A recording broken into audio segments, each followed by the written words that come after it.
On va d'abord voir comment l'influx nerveux est transmis. L'acétylcholine est synthétisée à partir de l'acétyl-CoA et de la choline via l'enzyme choline acétyltransférase. Il est ensuite stocké dans des vésicules synaptiques. Suite à l'arrivée d'un potentiel d'action au niveau du bouton synaptique, il y a un courant calcique entrant. Ceci va provoquer une libération d'acétylcholine dans la fente synaptique, puis ces neurotransmetteurs vont aller se fixer sur les récepteurs nicotiniques présents sur la membrane des fibres musculaires. Cette fixation d'acétylcholine va provoquer une ouverture d'un canal ionique perméable au sodium et au potassium, et le potentiel membranaire du muscle va tendre vers le potentiel d'inversion qui est environ de 0 mV. Il y aura donc dépolarisation membranaire. Suite à leur libération, l'acétylcholine est hydrolysée en acétate et choline par l'acétylcholine estérase. La choline va retourner dans le bouton synaptique par un transporteur et l'acétate sera éliminé. Dans le cas d'une myasthénie, le nombre de récepteurs nicotiniques diminue dû à un phénomène d'endocytose déclenché par la fixation des anticorps sur les récepteurs nicotiniques. Les anticorps sont dirigés contre la sous-unité alpha de ces récepteurs. Mais il y a aussi des modifications morphologiques de la jonction neuromusculaire. On voit ici qu'il y a une disparition des replis ainsi qu'un écartement entre le versant présynaptique et postsynaptique. C'est une maladie caractérisée par un épuisement progressif et rapide de la force musculaire des muscles volontaires. Cette faiblesse musculaire se manifeste surtout pour des efforts de longue durée et pour des mouvements répétés, notamment pour monter les escaliers ou pour manger, mais elle diminue après une période de repos. Vu qu'il a des difficultés pour mâcher et des troubles de déglutition, le patient peut perdre du poids. Il va souvent avaler de travers à cause de l'épiglotte qui fonctionne mal. Il aura aussi des troubles de la phonation et des troubles respiratoires à cause d'une atteinte des muscles respiratoires. Au niveau des yeux, il y a ptosis et diplopie horizontale intermittente à cause d'une fatigue du muscle droit interne ou externe.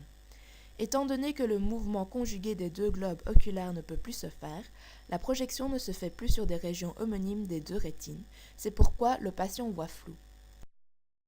Le diagnostic de la myasthénie peut parfois être difficile et rester longtemps inconnu.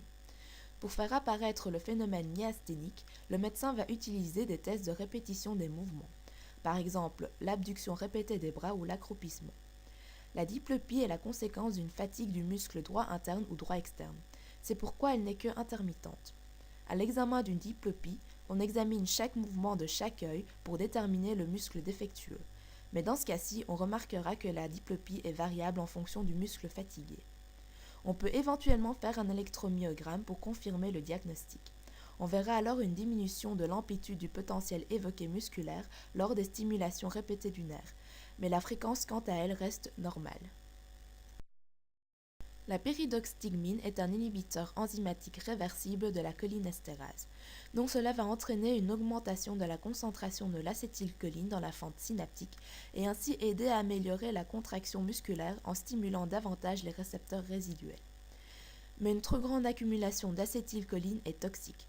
Chez l'homme, l'inhibition de la cholinestérase peut faire apparaître des effets muscariniques. Par exemple, une bradycardie, de l'asthme, une augmentation des sécrétions bronchiques et digestives, dont la sécrétion salivaire, etc. Dans ce cas, on donnera aux patients des petites doses de sulfate d'atropine.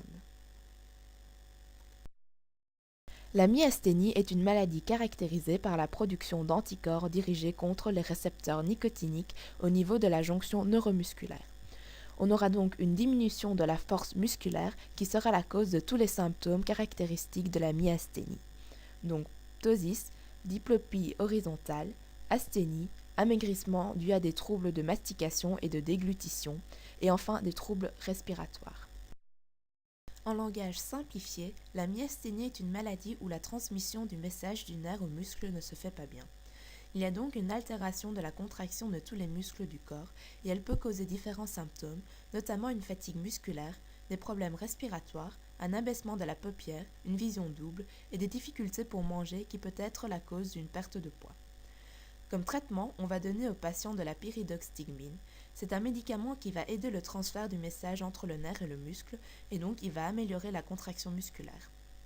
Si les effets secondaires apparaissent, comme par exemple un rythme cardiaque trop bas ou une sécrétion salivaire trop importante, on va donner en plus des petites doses de sulfate d'atropine.